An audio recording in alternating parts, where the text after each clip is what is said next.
Okay lang naman to ah. Alam mo Don,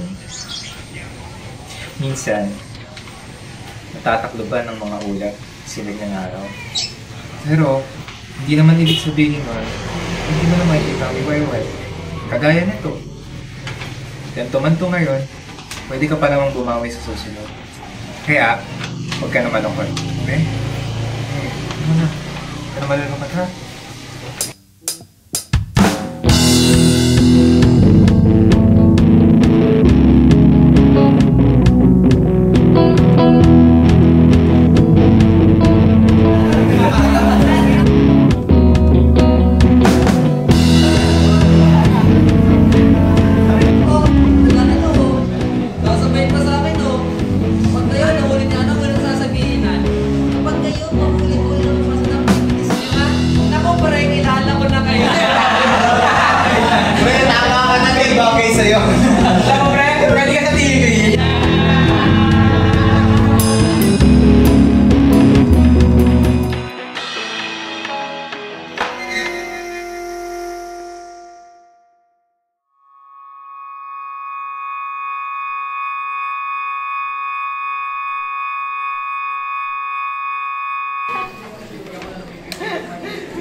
Uy! Ano nangyari sa'yo?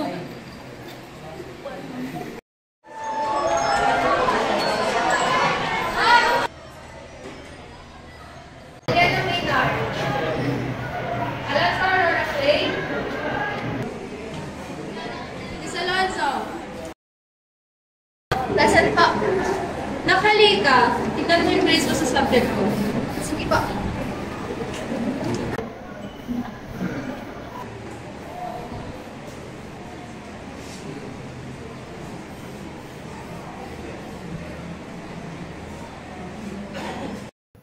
Tingnan mo, ang baba nakuha mong score.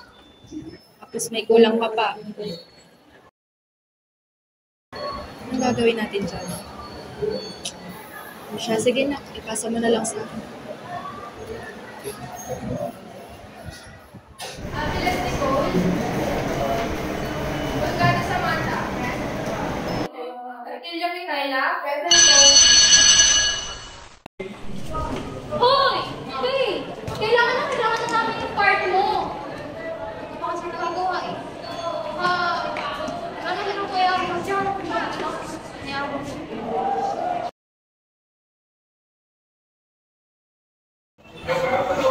Nak?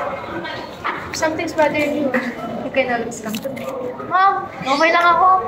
Nag-iipon ako ng energy para sa next kiss nyo. Alam niyo na, para ma-perfect ko.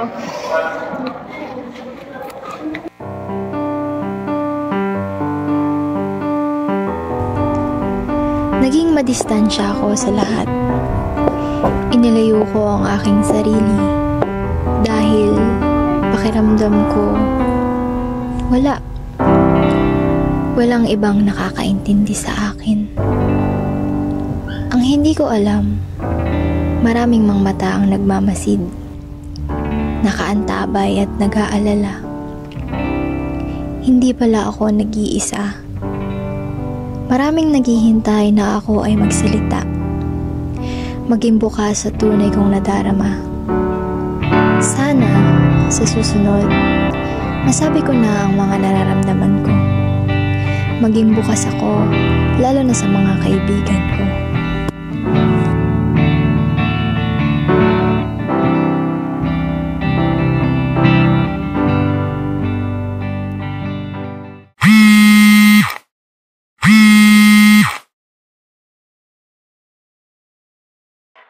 Faye, pumunta ka dito. Ang mama mo. Sa gabing tahimik, ako'y nag-iisa. Naghahanap ng inig ng iyong nadarama. Ang tanong sa hangin, masasagot pa ba? Sa gabing tahimik, ako'y nag-iisa. Naghahanap ng inig ng iyong nadarama. Ang tanong sa hangin, may May sasagot pa ba? Masasagot pa ba?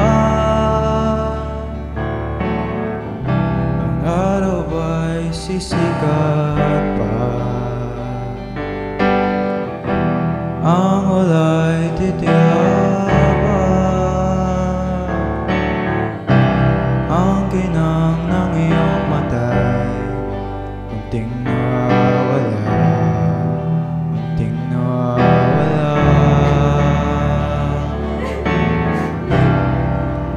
Kay bilis ng araw, ako'y nababalisa, nawawala sa isip, nakatulala. Ang aking panalangin, may tutugon pa ba?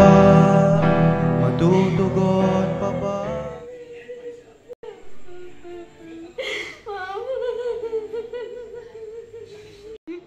Kahit sa purol ba, hindi mo lang kita napuntahan kasi bawal.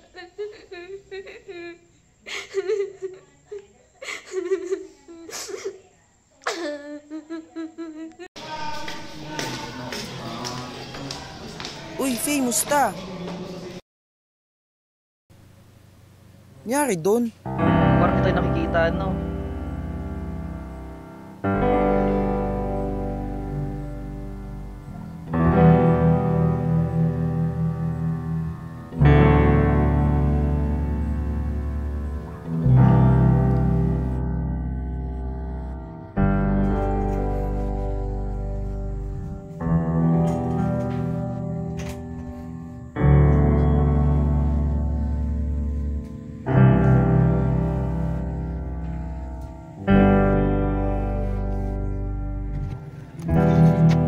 Ma,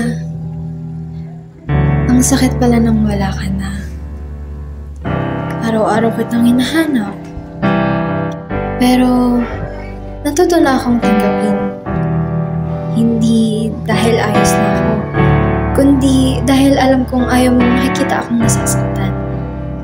Mahal na mahal kita, Ma, at habang buhay kitang mamahalin.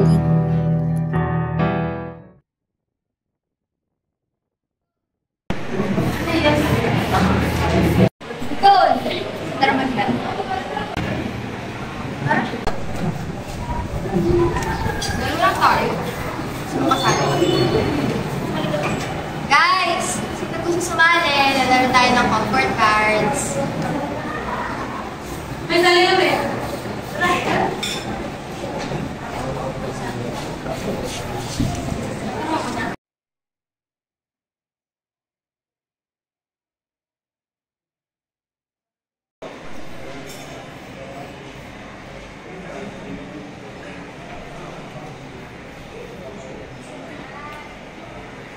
Sino na pumunta?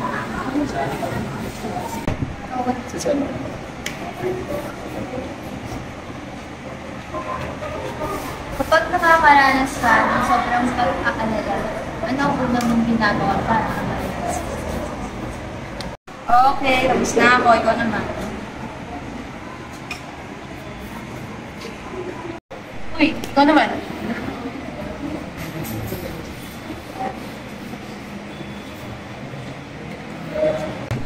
If you can go back in time to correct a mistake, ano yun? Siguro, yung last interaction namin. Kasi, alam niyo yun, naalala ko lang, maliit pa ako noon. Umabi ako sa kanya. Tapos, sumandal ako sa mesa niya. Tapos, narinig ko, alam niyo yung tunog ng tiyan kapag gutom. Yun yung narinig ko sa tiyan niya. Siyempre, nalungkot ako kasi sino ba namang hindi malulungkot na ganun yung pamilya niyo? Walang pera. Sinong matutuwa na yung sarili mong magulang? Walang kain. Alam mo yung para sa kanila, ibibigay nila sa akin para lang mabusog ako. Kaya, nagsumikap ako na mag-aaral. Kada pag-uwi ko, nag-aaral ako hanggang sa maging honor student ako. Alam yun, sarap sa pakiramdam kasi syempre, honor student ako. Tapos kapag card giving, andyan si mama, punta siya sa school, tingnan niya yung card ko. Tapos makikita ko yung ngiti sa kanya, yung saya niya. Kaya, yun, nag-aaral ako na mabuti kasi yung day na yon, narinig ko yung alam ng siya ni mama na gutom siya, na wala kami makain, wala kami pambiling pagkain. Yun yung naging motivation ko para mag-aaral ako kasi sabi ko sa sarili ko, mag-aaral ako, magtatapos ako, kakayanin ko lahat para magkapera kami, para maibigay ko sa kanya, maibili ko sa kanya yung mga gusto niyang pagkain na walang iniisip na pambili or walang iniisip na kung gaano man ito kamahal. Pero alam nyo, saya ako na makikita siyang masaya. Hindi ko lang alam. Tinatago pala siya sa akin. One time kasi, umuwi ako galing Galaan. Tapos, gabi-gabi na umuwi ako. Siyempre, nag-aabang sa akin siya. Pagkadating ko, pinagalitan ako ni Papa kasi gabi na daw, hindi pa ako nauwi. Tapos, ganyan, baka daw ma-rape ako, ganto-ganto. Tapos, alam niyo yun, nakita ko si Mama, tinawag ako ni Mama. Para pahilot siya sa akin. Pero, alam niyo yun, kasi, syempre, pagod ako, galing Galaan. Tapos, pagka-uwi ko, sermonan ako. Tapos, si Mama, lumagdag pa. Papahilot. Alam niyo yun, nadala ko sa emosyon ko. Yung day pala na yun, yung night pala yun. Hindi ko alam yun pala yung last interaction namin ni Mama. Kasi makailang araw lang. Tumawag sa akin si Tito. Sabi niya, si Mama daw, sinugod sa ospital. Tapos, malala na daw yung condition niya. Siyempre, punta ako kasi gusto ko siyang makita. Pagkakita ko sa kanya sa hospital, gumuho yung mundo ko kasi mama mo, makikita mo, nakaratay doon, daming extra sa katawan. Tapos, malalaman mo sa doktor, wala nang, kukunti na yung chance na mabuhay siya. Hindi ko alam yung gagawin ko lang kasi sisisi talaga ako. Sana pala, hinilot ko na lang si Mama nung papahilip siya sa akin. Sana pala, may last interaction pa kami ni Mama na mas maayos, mas okay, bago siya mawala. Akala ko kasi magiging okay siya. Kasi, ang tatag niya, tingnan, ang saya niya lang. Tapos, hindi niya sinasabi sa akin na may iniinda pala siyang sakit. Kaya, hindi ko alam kung anong gagawin ko kasi yung kaisa-isahan ko, inspirasyon, wala na. Iwan niya ako na wala akong proper goodbye, na ganun, may guilt pa rin hanggang ngayon. So yun, siguro yun yung kung may babalikan man ako, ganun, siguro yung sa amin ni Mama.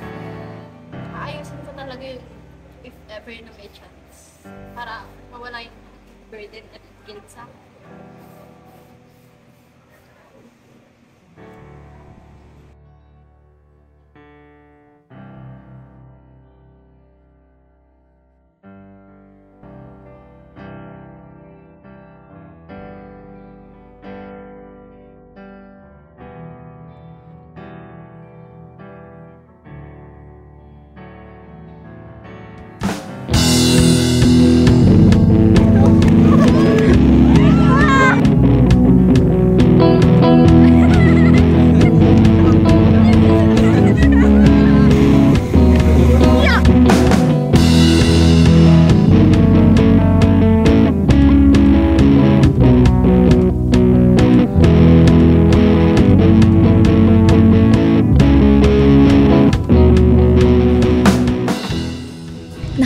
Pagkatapos ako ng kolehiyo, naikasal kay Gino Andrew Santiago. Nagkaroon kami ng anak, si Dawn Adriel Santiago. Ngunit sa kasamaang palad, hindi man ginusto, pero namana ko pala ang sakit ng aking nanay. Maaga kong naiwan ang nabuo kong pamilya, pero alam ko na mananatili ang alaala ko sa kanila.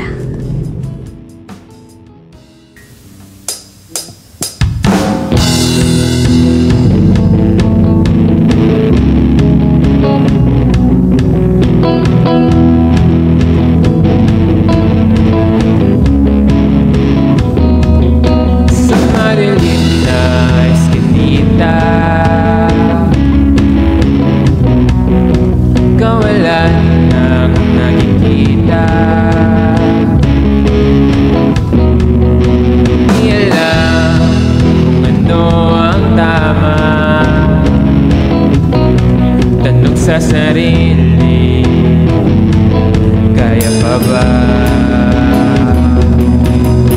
Dilim ng nakaraan,